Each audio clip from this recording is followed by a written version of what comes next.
What is going on, my people? Welcome back to the channel for another album review. I'm your boy Nassim the Dream. If you're new to the channel, just go right on ahead, hit the subscribe button, hit the bell as well to always keep notified on my newest content. And today I will be reviewing this new Pusha T album, It's Almost Dry. Coming out of the Bronx, New York, we have the brand new 5th studio album from rapper, record executive, founder of Re-Up Records, one half of rap duo Clips, and one of rap's most exceptionally gifted hip-hop artists in the current game, Terrence LeVar Thornton, professionally known as Pusha T. This brand new album marks almost 4 years since the release of his Grammy-nominated Daytona. Not only was this a miraculous buzzing record in 2017, partially because of the Drake beef, but mainly due to the record's great poetics and production, being declared by the majority as one of his best records to this date. I think a lot of people and myself are really wondering what's next in store for Pusha T for this next addition to his musical craft. Knowing about all the credible, talented artists associated with him, I was definitely hoping for some great guest work onto these tracks, and of course with that high recognition, there is of course some high talent associated with this record. The majority of the productive work onto this album comes from the high contemporary producers and artists Pharrell Williams and Kanye West. Not to mention the portions divided up with each other is basically half and half. There's even a version of this record where it's pretty much a face-off between the two producers. And honestly, I think it's a great idea to make that version of this record because the two really did outdo themselves, making some great beats onto this new project. For the themes, most of the notions of this record go about into the dope game and what come with it into Pusha T's life. But of course, it's not that simple. To Push, this is actually a pretty personal record about going about deep into his past and what he's referring to with the dope game. Pretty much mentioning a lot of ideas in here where he's pretty much slinging dope to survive. Off of the original arrangement, beginning off with the 2 tracks produced by Pharrell Williams, we had Brambleton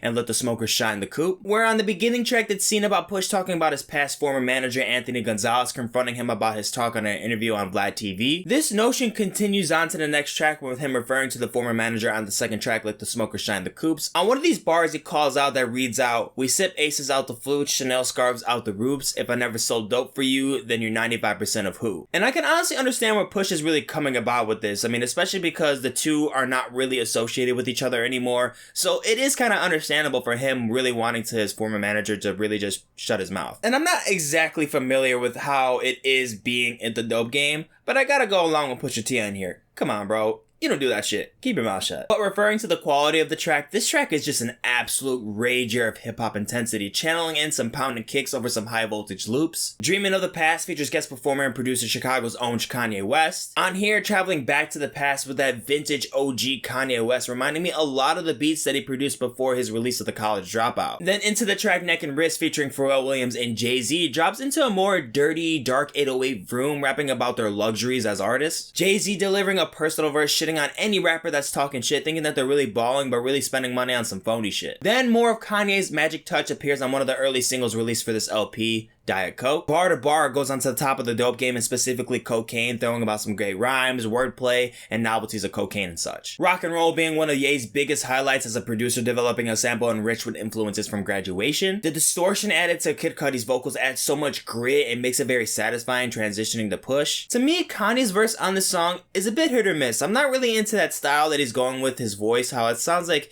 he's like a smoker or there's like something stuck in his throat. But either way, I still think the song is pretty great. And this track in particular actually reminded me of something really important that I thought was very interesting. They actually made this record while playing the Joker film starring Joaquin Phoenix, where apparently they made this record while playing the film on mute. And it's kind of hard for me to imagine how the idea was really thought up and how it really made sense to them. Because to me, I'm not really matching some of these tracks to the lore of the film because it has nothing to do with the dope game. Maybe something alternative really happened into the perception that really made this into a sonic influence, not much of a narrative influence. Which I guess I can make some sense of these tracks over some of these scenes, but not much. Another interesting line that I noticed, particularly on the song called My Bluff, Push is seen making a reference to contemporary artist J. Cole, mentioning how he wishes that audience was more so like J. Cole's, but rebuttals that notion with the dope boys still gotta act like they know. And what I really took from that line is that maybe he would really want the numbers that J. Cole pulls, and maybe the same praise that his audience really gives J. Cole, but collects his mind back to the center, really reminding himself that he still has to keep it real to his most authentic self. There's also a track featuring Lil Uzi Vert and Don Toliver Toliver that to me is probably the weakest instrumental on this list. I like vocally how the mix appeals, but I'm not as impressed with the lyricism onto this track compared to the rest. Hear Me clearly brings on DJ record producer Nigo to help out with the production on here. This song here probably has some of the most focused feelings onto the track list. I just really feel like it's in sync with the tone of the beat and on the chorus parallel with Push. Compared to the rest, it still comes off as one of the more mild cuts in here, but with another track I still find this to make the cut to catch a green emoji. But the track that had me easily the most psyched onto the whole list comes from the closer I Pray For You. Seeing on the feature list the other half of rap duo Coupes Malice making a great appearance on here, with singer-songwriter producer, the mastermind behind season 1 of Euphoria's soundtrack, Labrinth. And thankfully I am very happy with the vocal performance that Labrinth brings onto here, bringing like that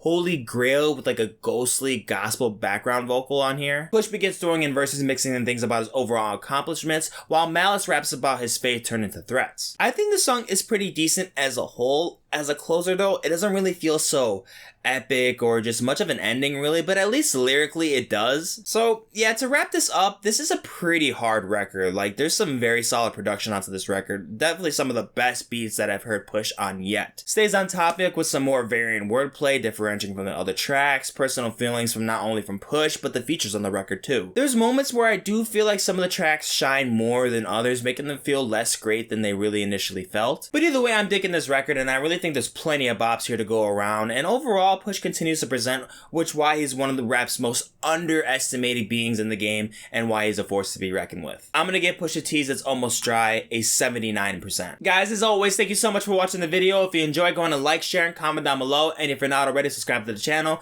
Down in the description you'll see all the separate tracklist ratings I have for the album, more videos, and also the links to my social media accounts so you can keep up with me on the daily. And I'm gonna catch you in the next one.